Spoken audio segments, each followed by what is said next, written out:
Damai sejahtera Allah Bapa yang melampaui segala akal, itulah kiranya menyertai hati dan pikiranmu di dalam Kristus Yesus Tuhan kita. Amin. Bapak, Ibu, saudara-saudara yang terkasih di dalam Kristus Yesus, firman Tuhan yang menjadi renungan bagi kita pada ibadah sore hari ini dikutip dari kitab Kejadian pasal 28, diawali ayat 10 sampai dengan ayat 22. Kita sama-sama mendengarkan firman Tuhan demikian.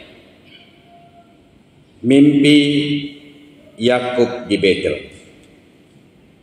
Maka Yakub berangkat dari Beersheba dan pergi ke Haran. Ia sampai di suatu tempat dan bermalam di situ.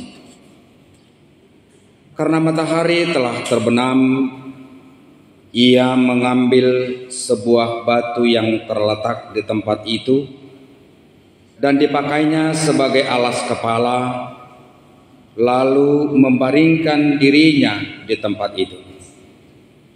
Maka bermimpilah ia.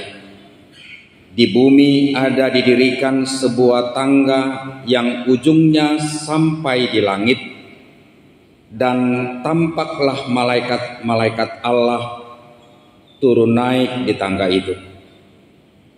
Berdirilah Tuhan di sampingnya dan berfirman, "Akulah Tuhan Allah Abraham nenek moyangmu dan Allah Ishak. Tanah tempat engkau berbaring ini akan kuberikan kepadamu dan kepada keturunanmu. Keturunanmu akan menjadi seperti debu tanah banyaknya, dan engkau akan mengembang ke sebelah timur, barat, utara, dan selatan. Dan olehmu serta keturunanmu semua kaum di muka bumi akan mendapat berkat. Sesungguhnya aku menyertai engkau dan aku akan melindungi engkau kemanapun engkau pergi. Dan aku akan membawa engkau kembali ke negeri ini, sebab aku tidak akan meninggalkan engkau, melainkan tetap melakukan apa yang kujanjikan kepadamu."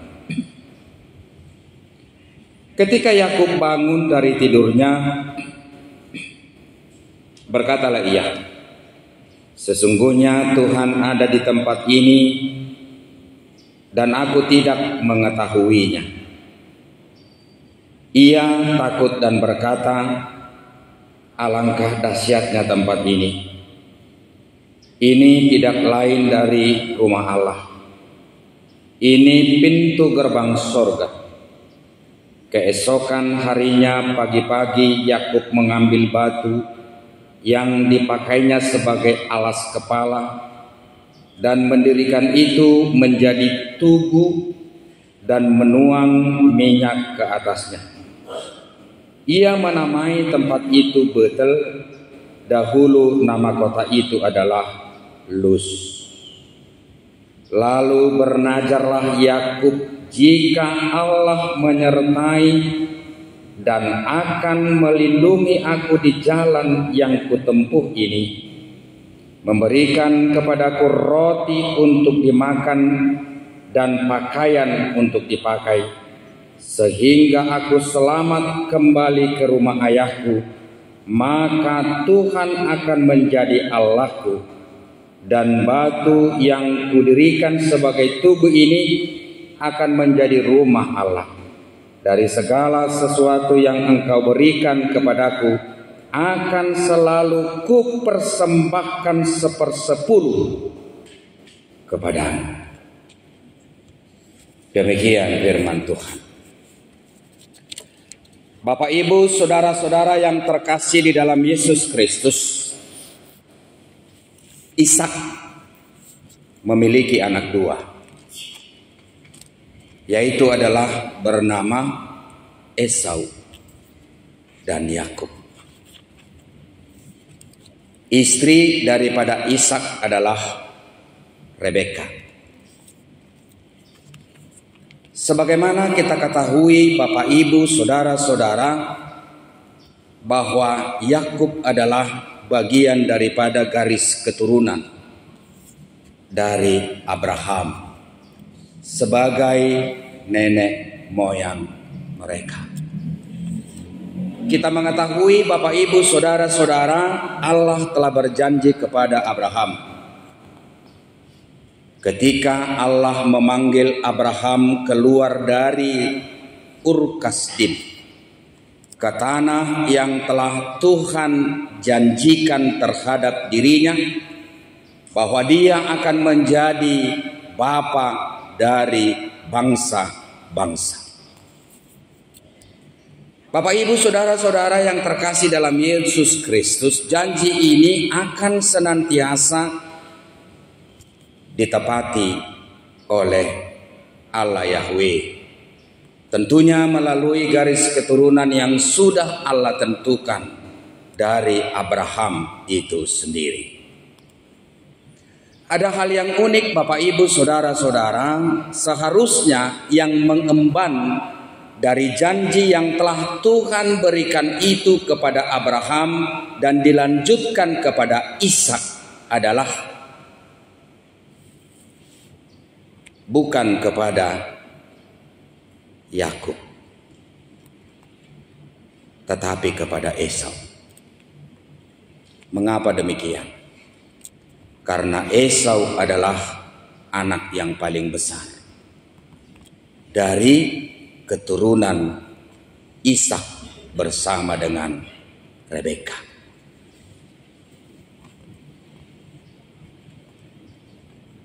Yakub anak yang baik, dan dia adalah anak kesenangan ibunya.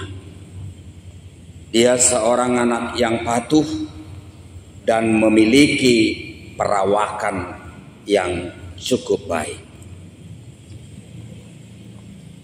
Esau adalah anak kesayangan daripada Ishak.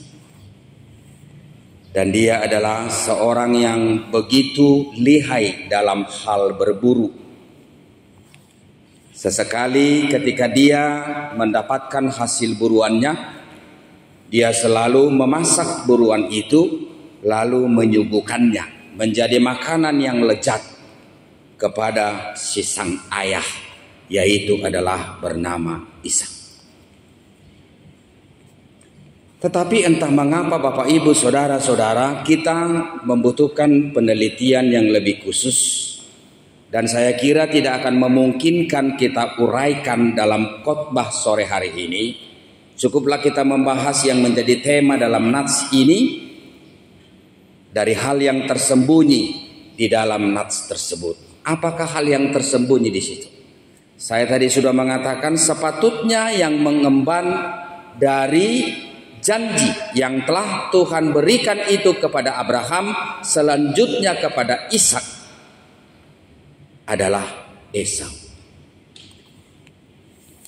Pada suatu hari Bapak Ibu Saudara-saudara, istri daripada Ishak mendengarkan sebuah keluhan dari si sang suami, yaitu adalah Ishak. Dirinya sudah tua, sudah ujur, dan dia menyadari waktu kehidupannya sudah cukup singkat di dunia ini. Lalu dia merindukan sebuah makanan yang lezat, dan dia akan memberikan berkat kepada si sang anak, yaitu adalah kepada Esau. Tetapi entah mengapa Rebeka, istri daripada Ishak, membisikkan rencana itu kepada siapa? Kepada Yakub. Dan ternyata istri daripada Ishak tidak rela jika berkat itu disampaikan Ishak kepada siapa? Kepada Esau. Kemudian Rebeka mengatur skenario supaya berkat yang akan disampaikan oleh Ishak itu jangan sampai ke diri, ke tangan dari anaknya yang bernama Esau, tetapi harus kepada siapa? Harus kepada Yakub. Lalu ketika itu Rebeka menyuruh Yakub untuk berburu, dan hasil buruan itu akan dia masak seenak mungkin, dan itu akan disuguhkan kepada siapa? Kepada Ishak. Kebetulan ketika itu Ishak tidak mampu lagi melihat, jadi penglihatannya sudah terganggu. Lalu si sang ibu mengatur semua apa yang memungkinkan. Sandiwara ini berjalan dengan baik. Bapak Ibu saudara-saudara, Yakub awalnya keberatan dan dia takut. Karena bisa-bisa skenario ini ketahuan dan ayahnya marah terhadap dirinya. Tetapi oleh desakan daripada si sang ibu, semua itu berlangsung dengan baik. Lalu makanan itu disuguhkan. Lalu Ishak bertanya, siapakah yang hadir di hadapanku pada hari ini? Ayah, yang ada di hadapanmu adalah anak yang paling besar dari keturunanmu, yaitu adalah Esau. Lalu Ishak meraba tubuh daripada Yakub yang mengaku sebagai Esau.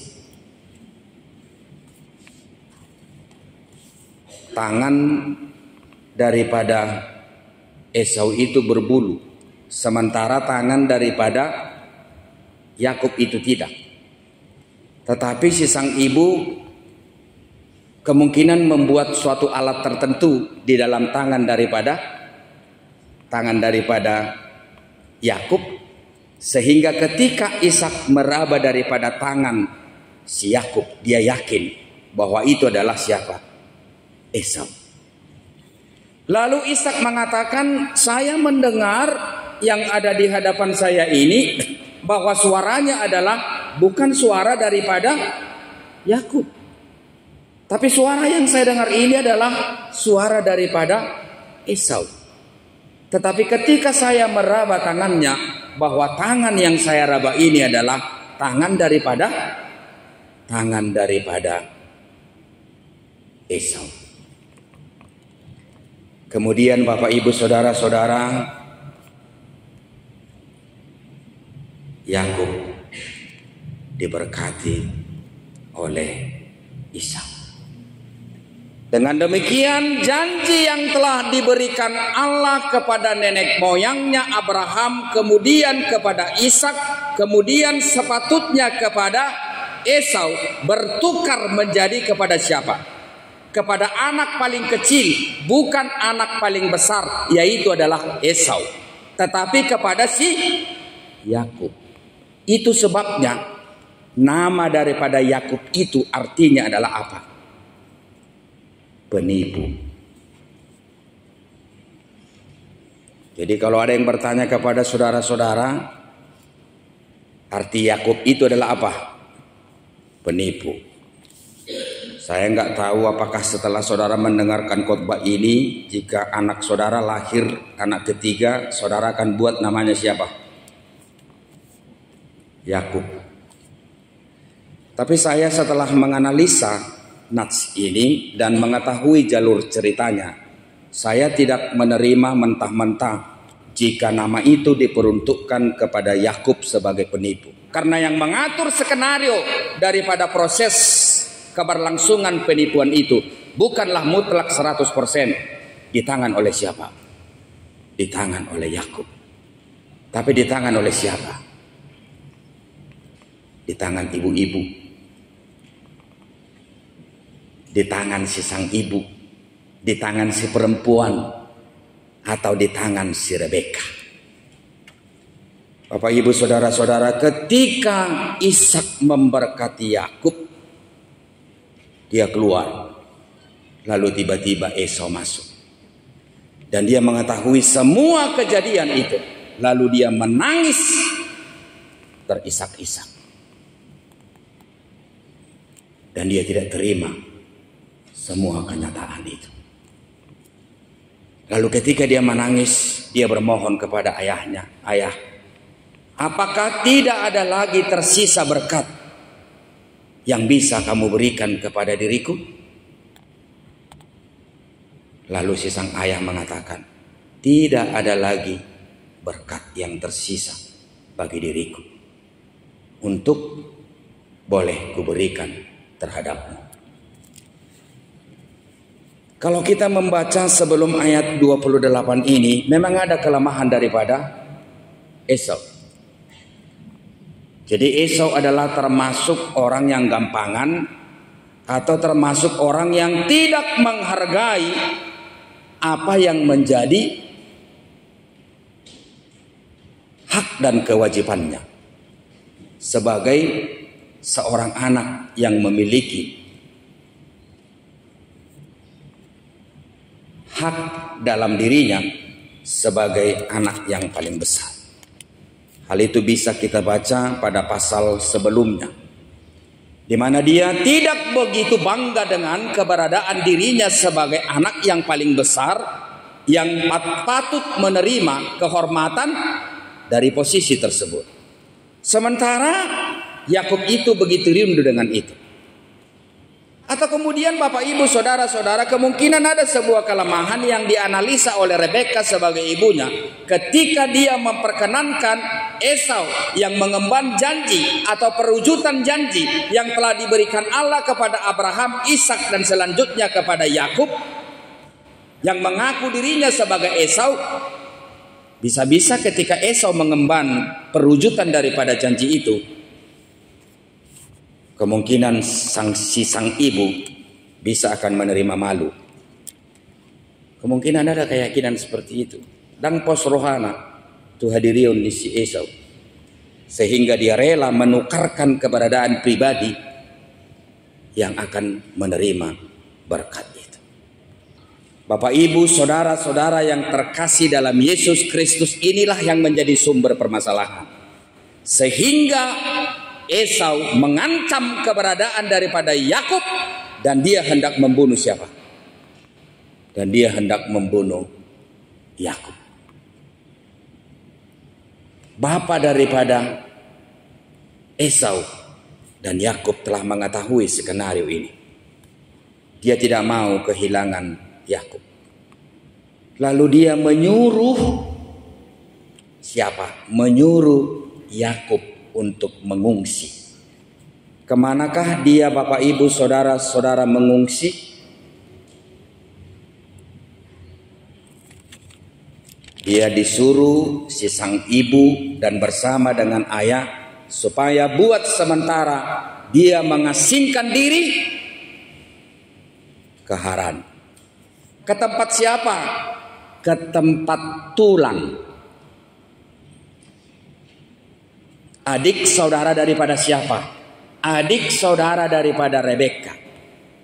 Ke tempat pendeta resort. Itu tempat ni si Laban. Jadi berek kudoon.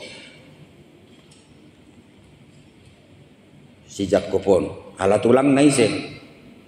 Si Laban. Saya kan si Laban. Bapak Ibu saudara-saudara, ketika dia menjalani proses pengungsian ini, dia lelah. Coba kita bayangkan bagaimanakah perasaan daripada Yakub ketika itu. Kita bisa analisa bahwa rencana itu sebenarnya tidak 100% ada di benaknya. Tapi karena desakan dari ibunya, mau tak mau dia melakukan itu. Sendiri, tanpa bekal, tanpa teman, tanpa sahabat. kemudian nyawa terancam. Dalam kondisi seperti itulah dia beristirahat. Dan ketika dia beristirahat, dia mengambil batu untuk menjadi alas kepala. Tapi sungguh sangat luar biasa Bapak Ibu Saudara-saudara, dalam kondisi yang seperti itu dia mampu tertidur dengan pulas. Saudara-saudara yang terkasih dalam Yesus Kristus, ketika saudara mengalami pergumulan yang begitu berat dalam kehidupan saudara, yang paling terganggu dari aktivitas saudara apa? Ketika saudara kesepian, ketika saudara mengalami penderitaan, mengalami pergumulan, mengalami problema hidup, mengalami persoalan hidup yang begitu pelik, yang harus saudara menangkan dalam kehidupan saudara, biasanya yang terganggu pikiran. Setelah terganggu pikiran, lalu yang terganggu apa lagi? Tidur. Tapi sungguh sangat luar biasa Bapak Ibu Saudara-saudara, Yakub bisa tertidur.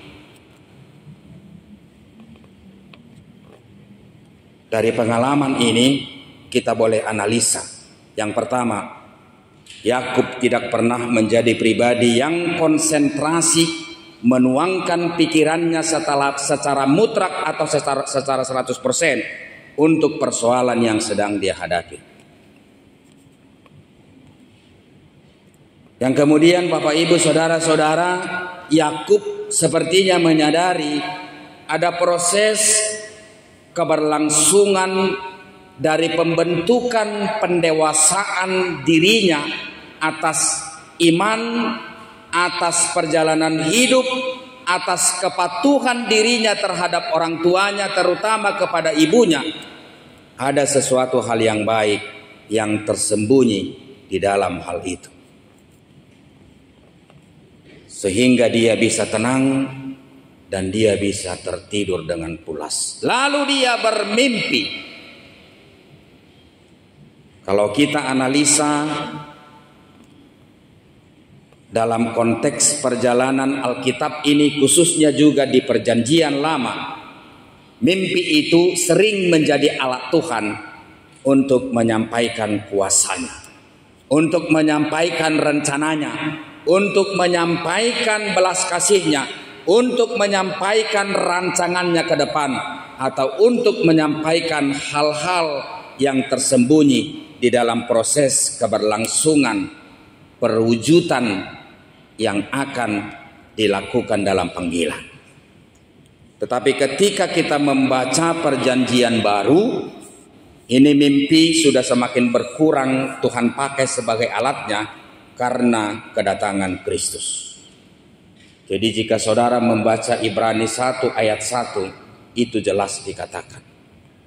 Jadi mimpi itu tidak lagi sesering mungkin Tuhan pakai menjadi alat nubuatnya ketika Kristus telah lahir di tengah-tengah dunia. Banyak pernyataan Allah yang disampaikan kepada hamba-hamba Tuhan dalam konteks Perjanjian Lama melalui mimpi. Musa itu bermimpi, Ishak itu bermimpi, Abraham itu bermimpi, Yusuf itu bermimpi, bahkan Maria juga bermimpi. Bapak Ibu Saudara-saudara yang terkasih dalam Yesus Kristus, apakah yang kelihatan dalam mimpi Yakub? Dalam mimpinya Yakub melihat ada sebuah tangga yang begitu panjang.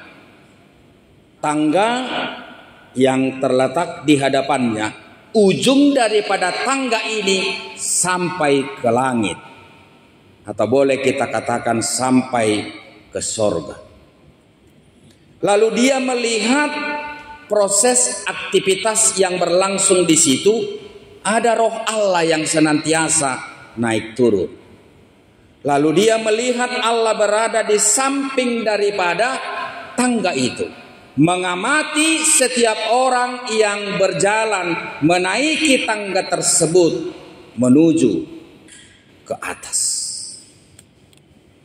Bapak Ibu Saudara-saudara, apakah yang menjadi terjemahan dari mimpi ini? Para penafsir memberikan jawaban bahwa tangga itu adalah Yesus Kristus. Jadi jalan bagi kita orang percaya menuju kerajaan Allah yang telah Tuhan sediakan bagi kita adalah siapa? Yesus Kristus. Tangga ini adalah lambang kehidupan di mana kita sebagai orang hidup harus senantiasa mengupgrade, menindaklanjuti. Bukan semakin turun, tapi harus semakin meningkat. Dan ada pribadi yang senantiasa membekali kita, ada pribadi yang senantiasa menguatkan kita, ada pribadi yang senantiasa menopang tangan kita, ada senantiasa menghibur diri kita. Yaitu adalah siapa? Yaitu adalah Roh Kudus. Dan Tuhan senantiasa mengamati proses aktivitas yang berlangsung di situ. Bapak Ibu, saudara-saudara yang terkasih di dalam Yesus Kristus, andaikan saudara mengalami apa yang dialami oleh Yakub ini, sendiri, hanya bersama dengan air mata, hanya bersama dengan luka dan duka, atau tanpa bekal, tanpa ada yang memungkinkan bisa menolong. Apakah saudara percaya dalam kondisi tersebut ketika engkau hadir dan mengadu kepada Kristus, Kristus akan menerima? Bapak Ibu saudara-saudara, dipastikan Kristus akan menerima. Ketika engkau mengalami persoalan dalam hidupmu, tidak perlu mencari kambing hitam. Ketika engkau mengalami persoalan dalam hidupmu, tidak perlu berkompensasi. Tetapi mampukah engkau terdiam sehingga melatih hati nuranimu yang paling dalam dan menjadikan dirimu sebagai pribadi yang tenang. Lalu ketika melalui ketenangan itu, kamu bisa memejamkan matamu, lalu engkau tertidur. Tidak mungkin orang bisa tertidur kalau pikirannya gusar. Tak mungkin. Jadi Yakub ini adalah luar biasa pribadi yang mampu memanage pikirannya. Dia tidak terlalu konsentrasi dengan persoalan yang dia hadapi, lalu dia pasrah kepada Tuhan, dan Tuhan akan melakukan yang terbaik bagi dirinya. Yang berikut Bapak Ibu Saudara-saudara, hati-hati dengan pribadi tertentu yang sangat luar biasa memberikan hati dan pikirannya, tenaganya, waktunya kepada Tuhan, tapi dia tidak pernah bertemu dengan Tuhan. Dalam nats ini Yakub begitu jelas mengatakan, Tuhan ternyata ada di sini, tetapi saya tidak tahu. Nah, Bapak Ibu Saudara-saudara, hidup ini adalah proses. Kemandirian itu perlu, tergantung kepada orang lain tidak perlu, pertumbuhan itu tidak perlu.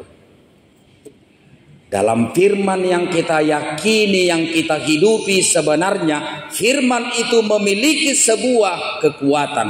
Firman itu sebenarnya memiliki sebuah kebenaran. Ketika kita menghadapi persoalan di dalam kehidupan kita, ketika kita hidup di dalam kesendirian kita tanpa pertolongan orang lain, tapi kita meyakini dan mempercayai firman, bisakah kita berjalan di dalam proses perjalanan pergumulan tersebut, bahwa firman itu akan bekerja melalui kekuatannya, bahwa firman itu akan bekerja melalui kebenarannya, sehingga kita bisa tidak hanya mengenal Tuhan dalam kehidupan kita, tetapi kita bertemu dengan Tuhan dan bersama dengan kekuatan dan kebenarannya. Bapak Ibu Saudara-saudara, nama Hus berubah menjadi Betel. Betel artinya apa? Tempat Tuhan. Mungkin Bapak Ibu Saudara-saudara, keadaanmu hari ini adalah tempat yang berguna. Tempat sepertinya Tuhan kamu rasakan tidak hadir.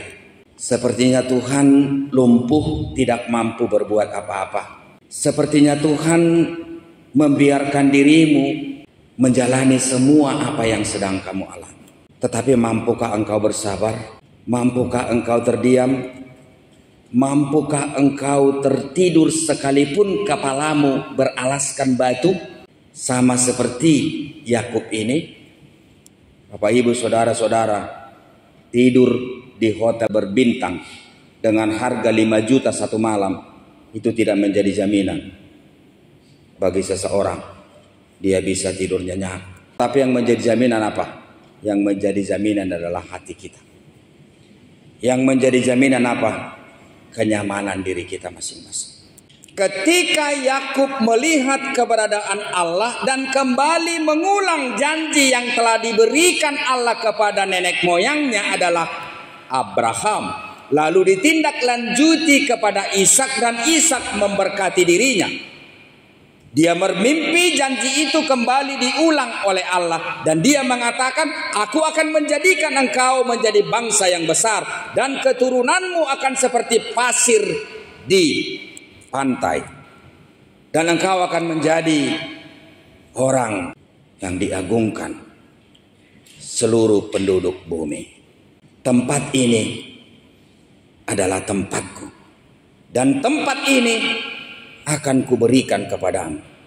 Aku akan menyertai engkau sampai segala sesuatu sempurna atas penyertaanku terhadap dirimu. Baca ayat 15.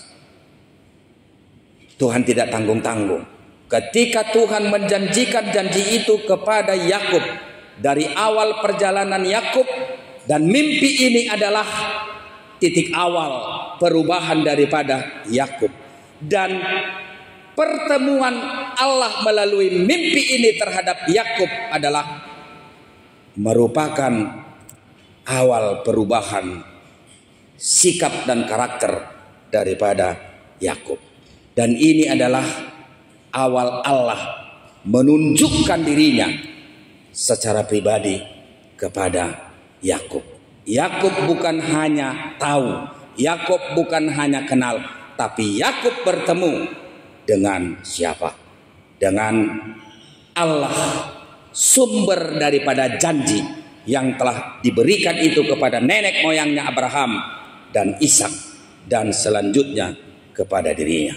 Aku akan memberikan bekal terhadap dirimu, pakaian dan juga makanan, dan aku akan mengembalikan engkau kembali dari tempat yang lain ke tempat ini.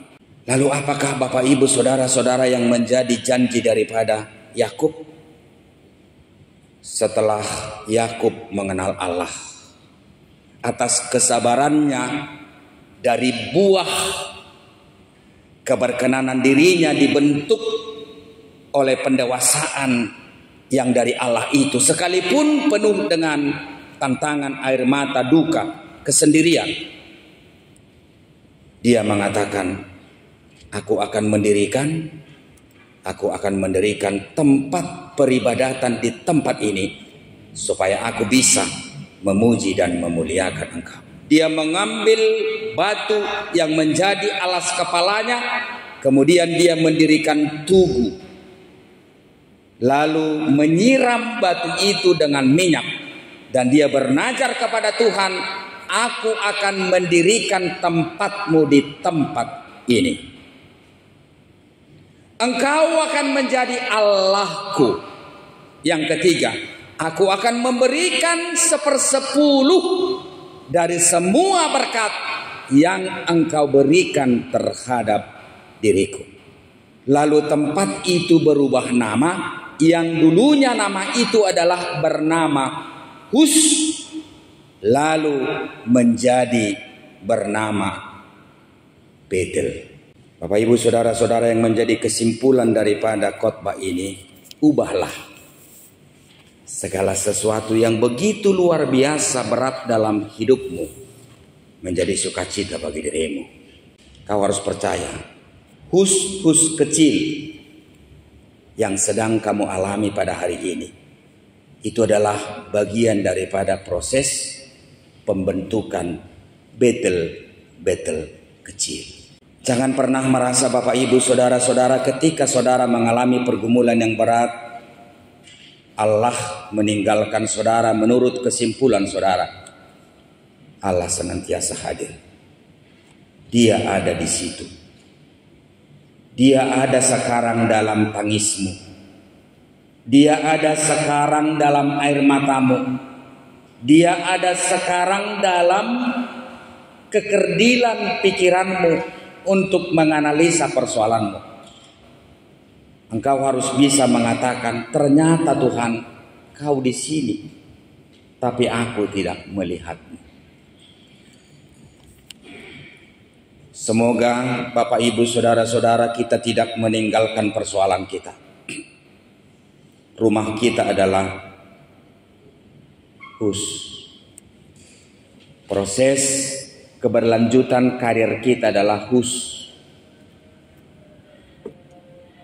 tetapi kita harus percaya perjalanan hidup kita adalah Betel.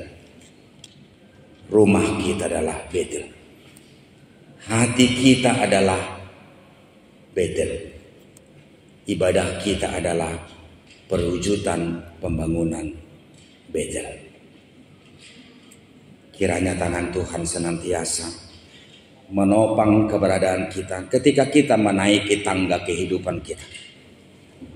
Dan kita meyakini Tuhan senantiasa ada di samping daripada tangga itu, melihat bagaimana kita mengawali tangga pertama, tangga kedua, tangga ketiga. Dan setelah itu janji Tuhan akan sampai kepada kita. Dan jawaban janji itu, respon yang akan kita berikan terhadap janji itu ada dari diri kita sebagai orang percaya terhadap dirinya. Tuhan memberkati kita sesuai dengan tema minggu kita pada hari ini.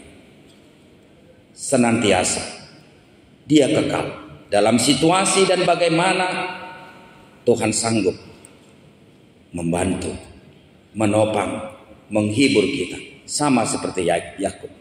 Melalui mimpi Tuhan hadir, itu artinya Tuhan tidak pernah dibatasi oleh apapun. Ketika Tuhan mengasihi kita dan berkenan menopang kehidupan dan menghibur kehidupan kita. Amin.